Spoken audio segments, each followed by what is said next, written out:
medicine in SNMC Medical College, Jodhpur.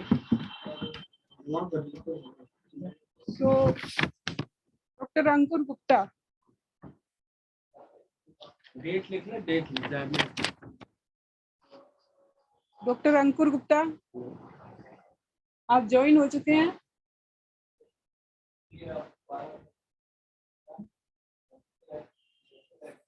कौन सी? अंकुर sir please अपने आप को अनम्यूट कीजिए।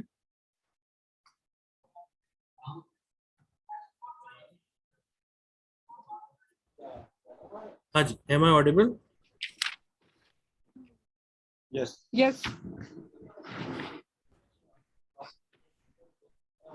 मेरे स्लाइड्स दिख रहा है स्लाइड शो में?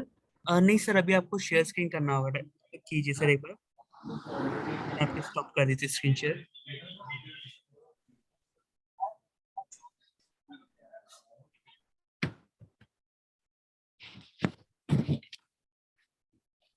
अभी स्क्रीन दिख रहा है? Yes sir, please slide show mode पे कीजिए सर। अभी न्यू शेयर पे जाइए sir.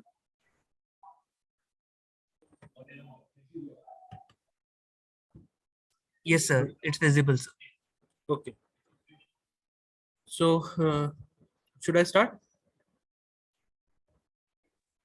Yes sir, please continue sir. Sure. Thank you. Thank you. Good afternoon, everyone. Today in this difficult to treat clinic, I am going to discuss. I'm going to discuss this difficult to treat case in front of you. तो आप please इस ये case के बारे में मैं थोड़ा सा ब्रीफ आपको बता दूं। ये पेशेंट हमारे पास लास्ट ईयर भी आया था और उसके पहले भी आया था, और आगे डिटेल्स मैं आपसे शेयर करूंगा इस पेशेंट के बारे में। तो हिस्ट्री है, 42-year-old मैनुअल लेबर, ये presented with in the emergency with complaints of sudden onset breathlessness and cough with scanty expectoration for 2 days. ये अभी recent latest इसका history है।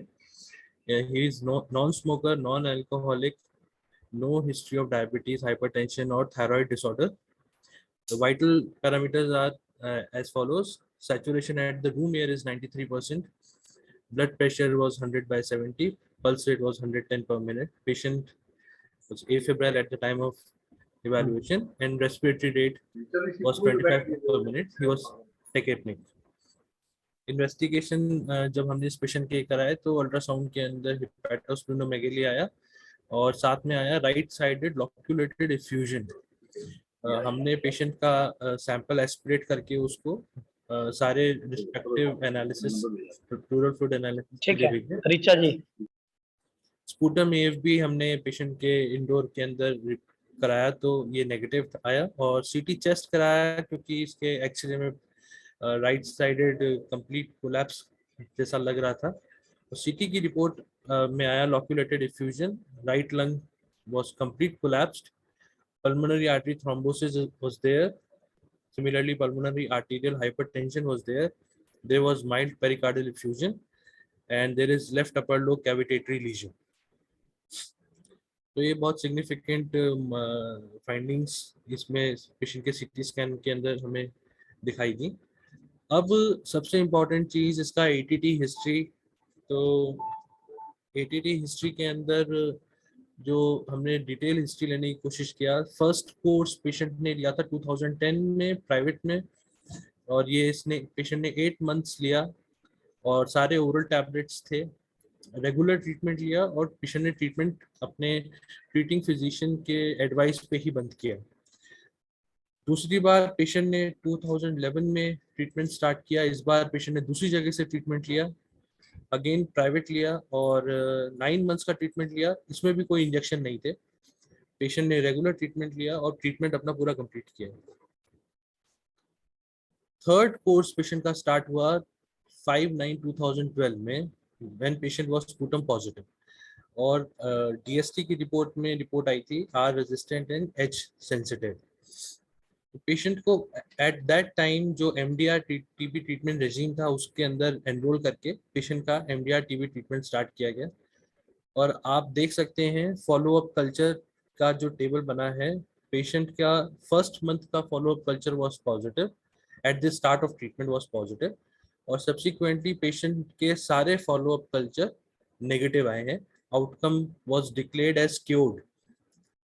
यहाँ पे इंपॉर्टेंट चीज देखने की ये है कि इस पेशेंट ने अपने सारे फॉलो अप कल्चर, ये सारे फॉलो अप कल्चर पेशेंट के रिकॉर्ड में है, तो इसने डिलीजेंटली सारे टेस्ट करवाए, और अगर कोई टेस्ट करवा रहा है पेशेंट तो वी कैन एस्टिमेट दैट कि वो ट्रीटमेंट भी सही खा रहा है। ये थर्ड कोर्स इसका 2 साल चला। 2 साल के बाद 2014 में इसका दवाई खत्म हुआ। 2016 में इसको फिर से टीबी का दवाई चालू किया गया, उस वक्त के असेसमेंट के बेसिस पे। Smear was negative at that time, and category 2 was started, which was for 9 months, and then smear was negative again at the end of the treatment, and outcome was declared as treatment completed. Incidentally, fifth course, 5वीं बार इस patient ने treatment अगस्त 2018 में start किया।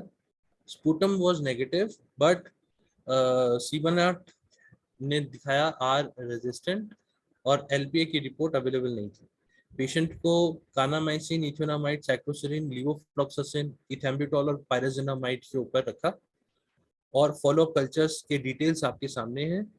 इसके सारे follow up cultures जितने available हैं हमारे पास, ये सारे नेगेटिव थे, और आउटकम में क्योर डिक्लेयर करके पेशेंट की मेडिसिन हमने स्टॉप करी गई। अभी जब पेशेंट आया हमारे पास, तो जैसा मैंने आपको बताया था, इसके प्लूरल इफ्यूजन था, हमने प्लूरल इफ्यूजन का सैंपल लेके उसको सीबीनैट करवाया। CBNAAT was again R resistant on in November 21। First line and second line sample were sensitive, report इनकी दिसंबर 21 में आई थी। पेशेंट को उस वक्त क्योंकि इफ्यूजन था और बहुत ज्यादा पेशेंट सिक था, तो पेशेंट को हमने आईसीडी सीटीवीएस के गाइडेंस में हमने आईसीडी इंसर्ट किया, और आईसीडी डालने के बाद पेशेंट का सब्सिक्वेंटली कंडीशन और ज़्यादा डिटोरिएट होने लगा, तो आईसीडी हमने उसी वक्त निकालना पड़ा।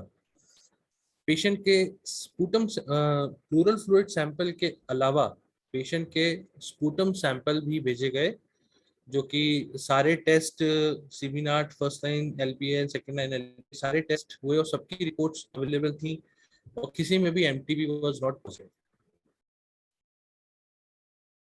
ये कंपैरिजन वाला आपके सामने एक्सरे है। एक एक्सरे 2018 का है और एक एक्सरे 2021 का है। तो the question is, this is the X-ray. As you can say, there is complete collapse of right side. There is no bronchovascular marking visible. There is deviation of trachea towards the same side, and this is the X-ray since last 3 years. इसके पहले 2018 के पहले के x ray और radiological test हमारे पास available नहीं थे। ये दो ही थे, तो हमने इसको आपके सामने रखा है। Now question is how to approach this case.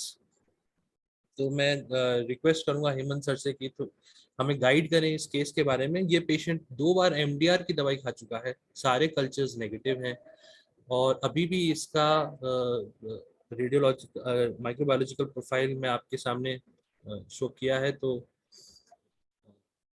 अब आप इसमें गाइड करें कि इसको आगे कैसे मैनेज किया जा सकता है। Am I audible? Yes, sir. Good afternoon to all. Myself, Dr. Hemant Borana. Since the case is long-standing, काफी समय से ये दवाई जो एटीटी ले रहा था, तो इसके अंदर 2-3 अप्रोच अपन को रखनी पड़ेगी, जिसके अंदर मेन यही है कि इसके अंदर जब लास्ट अपन ने जब कराया तो इसके अंदर कल्चर होना चाहिए था। इसका प्लूरल फ्लूइड या जो स्पूटम है उसका कल्चर होना चाहिए था, just to know the whether it is approach कि भाई अपन टुवर्ड्स एक अप्रोच और हो सकती है कि एंटीएम तो नहीं है, क्योंकि जो अपना रेजिमेंट दिया गया है उसके अंदर जो पार्शियल जैसे कि एंटीएम का रेजिमेंट होता है, वो भी इसके अंदर एच, आर, ई या जेड अलग अलग जो रेजिम अकॉर्डिंग टू स्पीसीज होता है।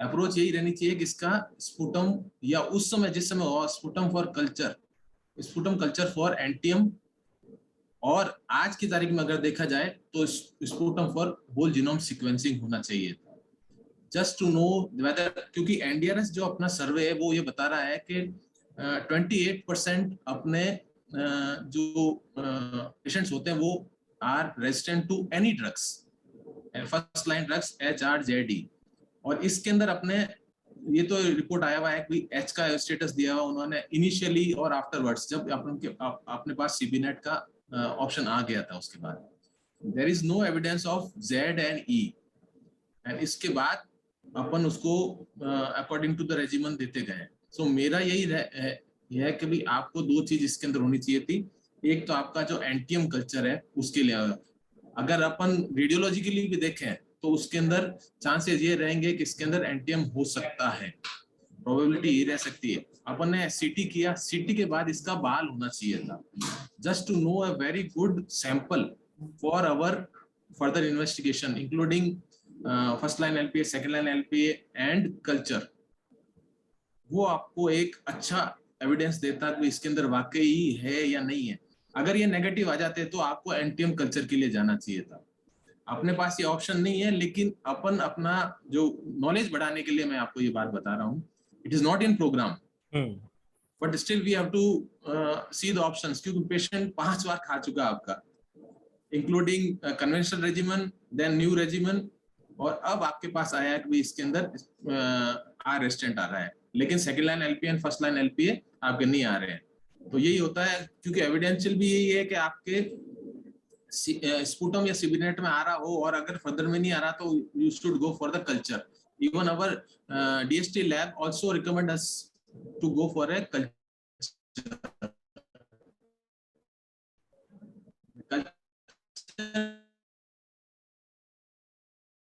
will be evidential कि भाई इसके अंदर क्या आगे आपको करना चाहिए। That is my opinion. Basically, this is the main point to highlight that कि हमें जो MDR के पेशेंट्स ट्रीटमेंट कंप्लीट कर चुके हैं, तो हमें उनको वापस से MDR की ट्रीटमेंट स्टार्ट करने से पहले हमें कोशिश करनी चाहिए उनके फॉलोअप कल्चर्स के सारे इवैल्यूएशन करें, सब पता लगाएं कि फॉलोअप कल्चर्स कितने हुए हैं, और जहां तक हो सके हमें पेशेंट का एक कल्चर, जैसे इस केस के अंदर हमने देखे इसके सारे फॉलोअप कल्चर दोनों MDR के ट्रीटमेंट के कोर्स में सब नेगेटिव थे।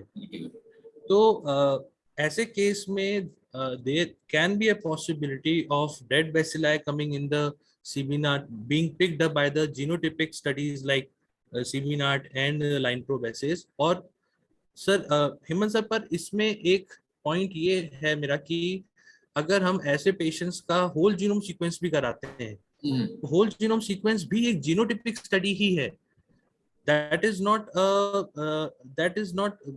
test will not be able to differentiate between a live bacilli and a dead bacilli.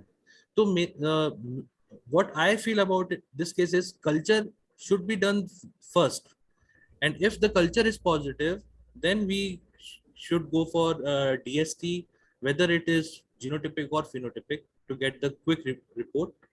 But बाकी सर आपका इसमें क्या पॉइंट है इसके?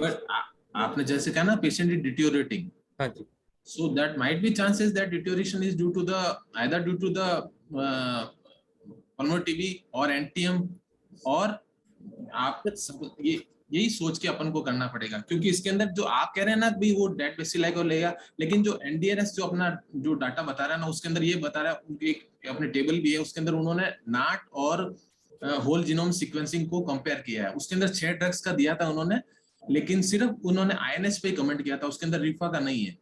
उन्होंने ये बताया था कि जो नाट है वो 93% पॉजिटिव आता है, लेकिन जो होल जीनोम सीक्वेंसिंग रेजिस्टेंट बताने के लिए 98% को वो डिटेक्ट करता है whole genome sequencing. So there might be chances that 5 to 10% of such people or just such patients might be left. इसलिए whole genome sequencing का आजकल लेटेस्ट ट्रेंड आ गया है। Even our department at AIIMS are doing a MOU for doing whole genome sequencing of such patients. आपका कहना बिल्कुल सही है कि वो डेड बेसिलाई को भी डिटेक्ट कर सकता है, और आपके जो डाटा भी यही बता रहे हैं कि भाई first line LPA, second line LPA में नॉट डिटेक्टेड आ रहा है। जी सर। सो मेरा मानना तो यही है कि वो ये, और बाकी और कोई अपनी जो व्यूज शेयर करना चाहे तो मेरे हिसाब से तो यही है। पाटनी सर अगर हैं तो सर का ऑब्जर्वेशन एक बार चाहेंगे, अगर सर थोड़ा गाइड करें ऐसे केसेस में। सर जब आपका प्रीवियस मैंने देखे एपिसोड में हमेशा कल्चर नेगेटिव आया है, जी सर। तो यदि एनटीएम होता उसमें कोई पार्ट तो वो उसमें पॉजिटिव जरूर आता। यस सर, यस सर, तो this is the point. Yes हाँ, लास्ट एपिसोड में कोई एनटीएम आ गया हो तो बात अलग है। अच्छा। तो वैसे प्रीवियस एपिसोड कल्चर नेगेटिव आना ये इंडिकेट कर रहा है कि उस समय उसमें एनटीएम नहीं था। Yes sir. और सीबी नाट यदि पॉजिटिव आ रहा है तो तो भी NTM स्पेसिफिक है, तो एनटीएम को रूल आउट कर रहा है वो। Yes sir. लेकिन यस मिक्स इन्फेक्शन हो तो हो सकता है, लेकिन कल्चर नेगेटिव है प्रीवियस एपिसोड में तो ये पॉसिबल नहीं है। Yes sir, thank you ji sir. Sir इसमें सर पाटनी सर से एक क्वेश्चन सर, इसी केस को लेके सर, जी सर। आप आगे इसको कैसे आप क्या एडवाइस करते हैं सर, आगे इसके क्या टेस्ट भेजें? अभी तो जो आपको बताया था, जैसे लास्ट टाइम स्पूटम सारे नेगेटिव हैं इसके, CBNAAT first line second line, MTB is not detected, और pleural fluid sir CB sir NAAT के अंदर आ रेजिस्टेंट है। मैं इतना कह सकता हूँ कि अब ये पस आपका जो सीबीनाट में पॉजिटिव आया था, जी सर। तो उसके फॉलो ऑन में जो first line LPA second line LPA negative आए हैं, जी सर। है ना, तो उस समय ये हो सकता है कि क्योंकि बेसिलाई लोड कम होता है एक्स्ट्रा पल्मोनरी सैंपल में और एलपीए सेंसिटिव कम होता है, तो वो नेगेटिव आए होंगे। सर वो स्पुटम तो का था सर। नहीं सर, और- प्लूरल फ्लूइड में CBNAAT was R resistant, first हाँ line and second line were MTB not detected, हाँ, तो वो उसी स्पूटम के के फॉलो, अंदर सारे नेगेटिव हैं। अब वो फॉलो ऑन टेस्ट हुए होंगे इसलिए वो नेगेटिव आए होंगे, जी सर। क्योंकि बेसिलाई का नंबर्स कम होता है। जी सर। जी तो सर। अब सेकंड ऑप्शन ये है कि दोबारा यदि अच्छा सैंपल मिल जाता है तो हम एक रिपीट कर सकते हैं first line LPA second line LPA, जी सर। और उसी समय हम उसको कल्चर भी लगा देंगे, और कल्चर में यदि पॉजिटिव आ जाएगा तो कल्चर पॉजिटिव से एलपीए सेकंड लाइन एलपीए लग जाएंगे। जी सर। एक ये चीज हो सकती है इसमें। जी सर। सर, कल्चर का नेगेटिव एंटीएम का भी आने का ये होता है कि क्योंकि पार्शियल रिलीफ मिलता है। आप जो ड्रग रेजिमेंट दे रहे हो उसके अंदर जेड है, इथेम्बुटोल है, वो भी उस रेजिमेंट एंटीएम सर के रेजिमेंट में जाता वो है। भी पॉसिबिलिटी है, लेकिन हाँ, पूरे ट्रीटमेंट पार्शियल ड्यूरेशन रिलीफ में, मिल रहा हो उसको, सर लेकिन फिर भी पूरे, यूज कर रहा हो। लेकिन पूरे ट्रीटमेंट ड्यूरेशन में वो नेगेटिव आया है, आउटकम हाँ के समय तक नेगेटिव आया है, इसलिए हो सकता है कि वो हाँ नहीं हो। और सीबी नाट पॉजिटिव आ रहा है तो एमटीबी तो है ही है। जी हाँ। सर। जी सर। नहीं सर, हमारे यहाँ भी ऐसा देखा गया था, जो बार बार पॉजिटिव आ रहा था, लेकिन सीबीनाट में भी पॉजिटिव आ रहा था, लेकिन उसको रिलीफ नहीं मिल रहा था। तो हमने हमारी लैब के डीएसटी लैब में उस समय हो रहे थे, एनटीएम कल्चर कराया, तो उन पर्टिकुलर पेशेंट्स के अंदर एनटीएम कल्चर पॉजिटिव आया था। आपने भी फिर, आपको याद हो तो शायद, हमने हमने 100 सैंपल हमारे एनटीएम कल्चर पॉजिटिव आए थे, उसके अंदर से हमने एनटीआई बेंगलुरु को भेजा था सर। बिल्कुल सर, बिल्कुल sir.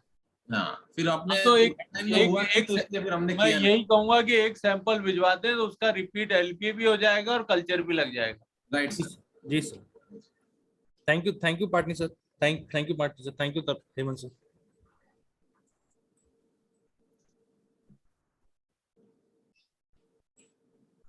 Any queries? Any query? Anyone?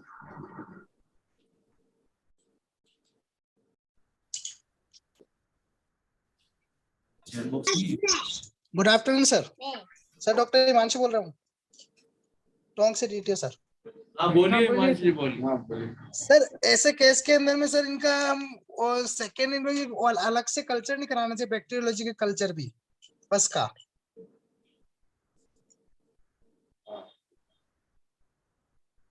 Purpose का तो सीबीनेट डिटेक्टेड आ गया ना। सर सीबीनाट है पर सेकेंड इन्फेक्शन भी पॉसिबिलिटी हो सकती है ना, इतनी होती है, बार बिल्कुल होगी, बिल्कुल होगी। तो वो भी कराना चाहिए क्या हमें? हाँ, कराना भाई। आइडियली जो भी आपके पास पेशेंट आता है उसका वर्कअप पूरा होना चाहिए। जी सर। उसका आप बैक्टीरियोलॉजी भी करा सकते हैं, ट्यूबरकुलर को हाँ, अगर निकल के रोड पे। भी आ सकते हैं, क्योंकि इनके अंदर सुपरइम्पोज इन्फेक्शन के भी चांसेस बहुत ज्यादा रहते हैं। आप बिल्कुल सही कह रहे हैं। पूरा पूरा डेस्ट्रॉय लेंगे राइट साइड का, कैविटी है बिल्कुल तो उसमें फंसे तो सेकेंड इन्फेक्शन भी तो हो सकता है। हो क्योंकि सकता जैसे है, अभी बिल्कुल। आपने अंकुर सर ने बताया कि डेड बेसिलाई है, कल्चर हाँ नेगेटिव, हम हाँ टीबी का ट्रीटमेंट करे जाएंगे, 5 बार वो ऑलरेडी ले चुका, उसको कोई और इन्फेक्शन भी पॉसिबिलिटी, सेकेंडरी इन्फेक्शन कुछ? हाँ, हो सकता है, बिल्कुल हो सकता है।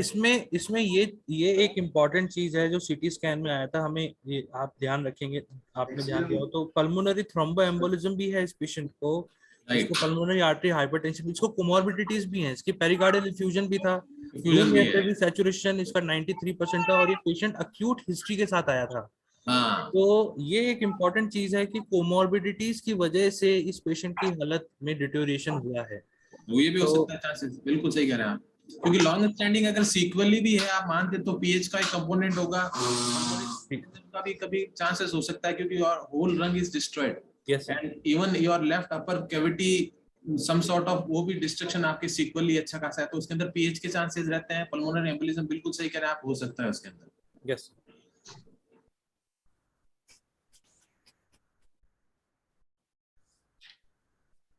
Anyone other having query? Ma'am, we do have a comment in the chat box from Dr. Akshata.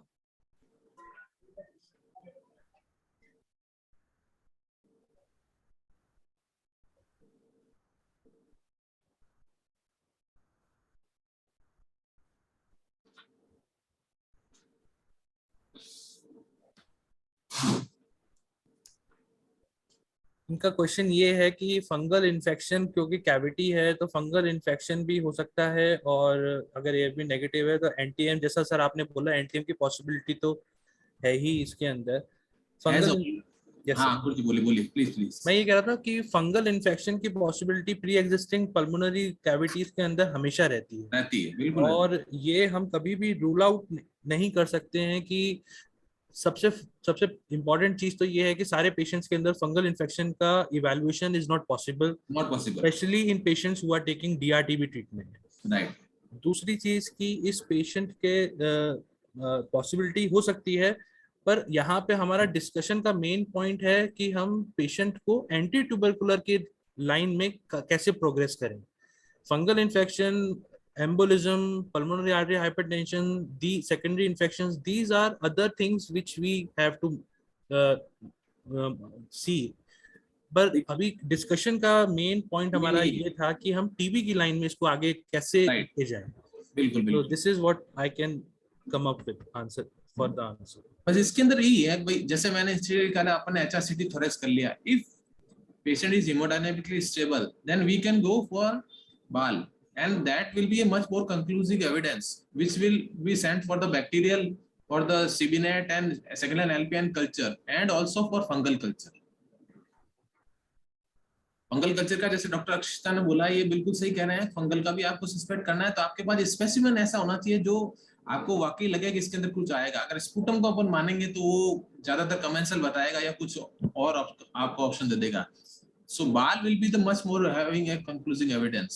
Sir इस केस में अभी आगे आपको थोड़ा और अपडेट कर दूं, हमने बाल के बारे में कंसिडर, ब्रोंकोस्कोपी के बारे में कंसिडर किया था, पर ये क्योंकि पेशेंट बहुत अक्यूट हिस्ट्री के साथ आया था, ही वाज नॉट हेमोडायनेमिकली स्टेबल, और ये ऑक्सीजन सैचुरेशन इसका लो आ रहा था, इसीलिए हमने इसको ब्रोंकोस्कोपी डिफर किया। यहाँ तक कि हमने आईसीडी भी हमने खुद नहीं करी, हमने सीटी बेस्ड सर्जन को बुलाया, क्योंकि ये इतना ज्यादा सिक था, वी थॉट कि अगर कोई सर्जन करेंगे आईसीडी तो maybe it will be better, पर आईसीडी डालने के बाद his condition even more worse, so we have to remove the ICD and you know manage the patient accordingly, क्योंकि थ्रोम्बोसिस का पेशेंट था, ये पहले से ही ब्लड थिनर्स ले रहा था एस्पिरिन, और आईसीडी में डिटोरेट इसलिए हुआ because he bleeded profusely after putting ICD inside.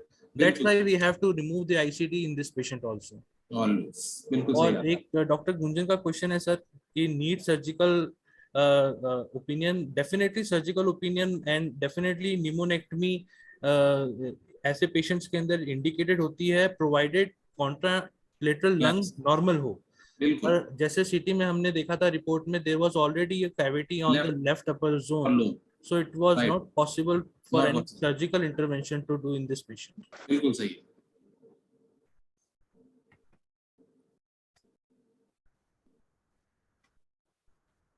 Any other question? Any other query? Sir इसका मैनेजमेंट क्या रहेगा फिर? यही कि भाई हम इसको एटीटी ही देंगे बस?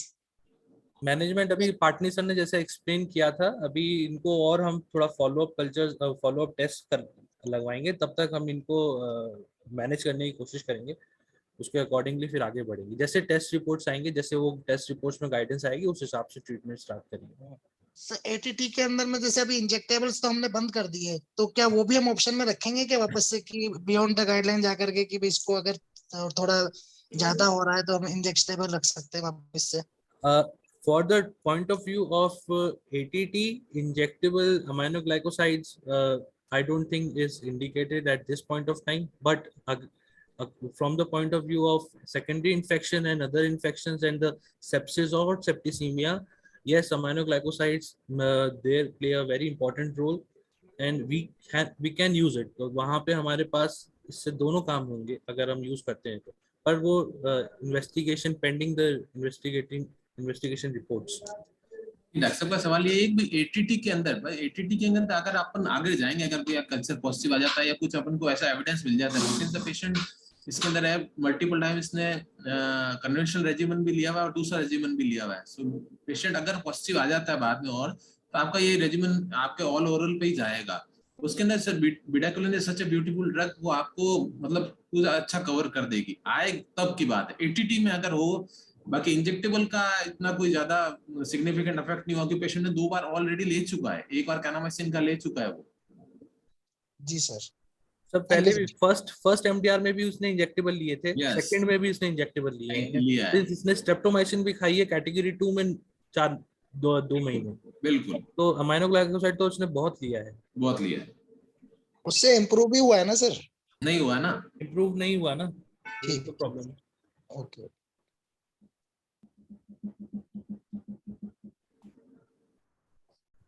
Any other query? Someone?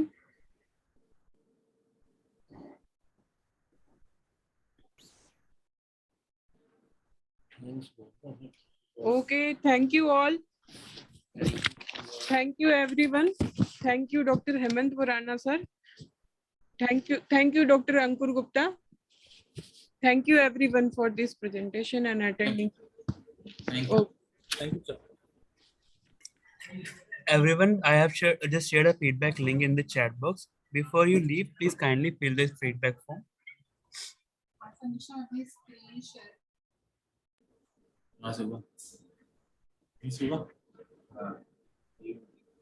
Stop waiting.